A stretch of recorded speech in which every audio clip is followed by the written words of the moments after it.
Do you believe or think that thoughts can either lift you up or weigh you down?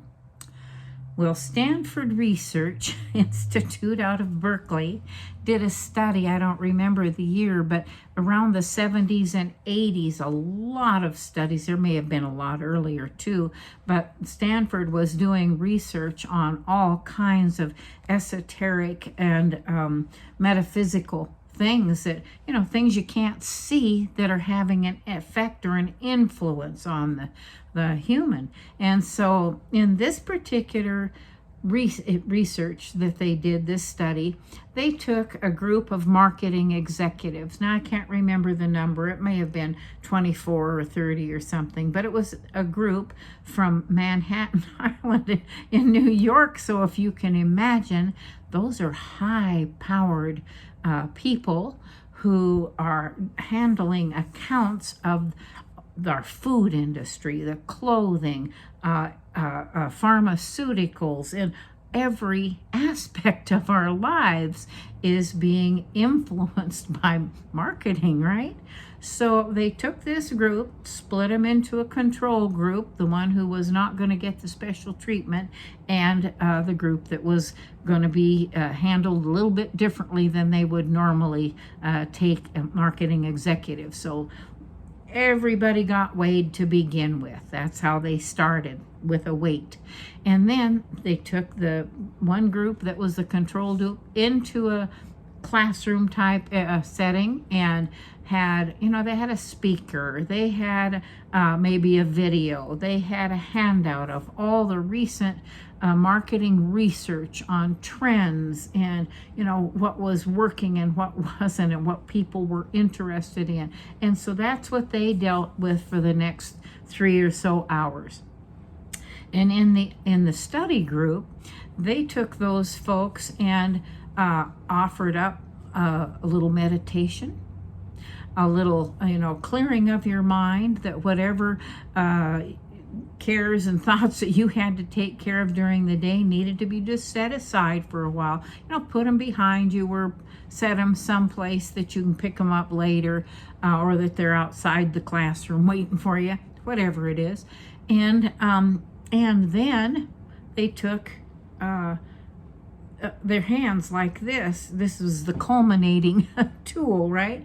And imagined this bright sun-like light in between your hands, and they ran that over their bodies, and they did all these different things. So and you know how it is. If we all know now that if you want to see that guy make the shot, he's done 1,000 of those shots in his mind. A basketball, shoot, right in, regardless of where he is on the court. So, okay, now when everybody's done, they come out, they all get weighed again. And the control group there was just a slight little fluctuation. It wasn't even, you couldn't measure it in pounds. The group that they really were doing the study on had an average weight loss of 6 pounds. 6 pounds. I got so excited about that. And this is, the things that had been being, things that were being led to me, right? Fed to me, information and materials. I would just soaking it up like a sponge during that time. And so this was one of those things I said, no, that can't be. And so when my second grader came home from school, I grabbed him right away and I said, I want to do this little thing with you. And we didn't do much other than weigh. We weighed each other, and I had him write it down. Kids like it if you get them involved. And then the only thing we did was put make this light between the hands and go over the body, right? And just every little piece all the way down, ends of the fingers and toes, and just clearing, uplifting and making you feel light as a feather. I mean, there were I didn't even use hardly very many words, but uplifting kinds of things, right, that you can imagine. Well, then I said, okay, now get back on the scale. And that little guy lost 4 pounds. Now, I'm telling you, a scale can fluctuate a little bit, but not in 5 minutes. And I got on it, it was 6 pounds. That was when I began to understand the power of our minds. What we tell it is what it's going to believe and do. And the more intent you are from within, where you're not cluttered with other things, then the more powerful you become.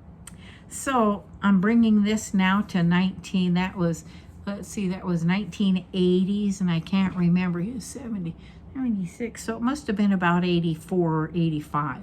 Okay, I'm going to bring that now to, let's say, 1995, 96.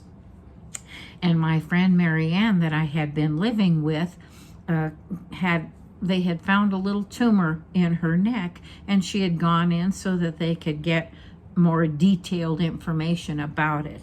And it was, a small egg size, and it was tucked down inside right by the carotid artery, and they were really scared and nervous about doing, there was all kinds of stuff. And so she came home practically panic stricken. They're going to be digging around in a place that you don't want to be digging.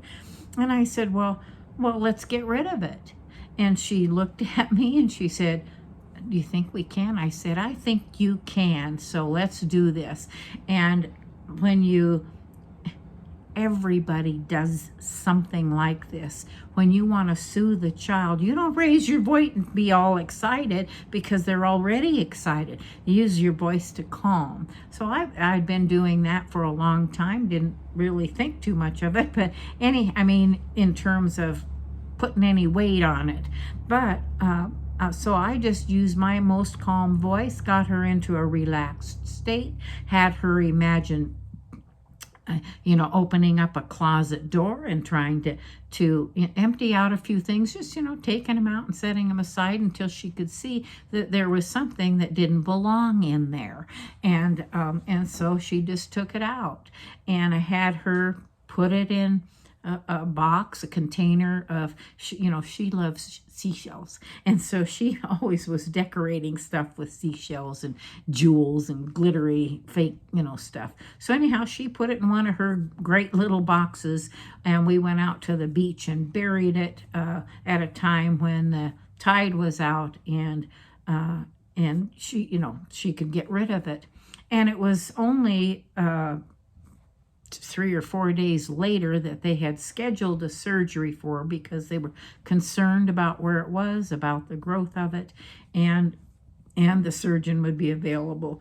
And when she went in for that tumor was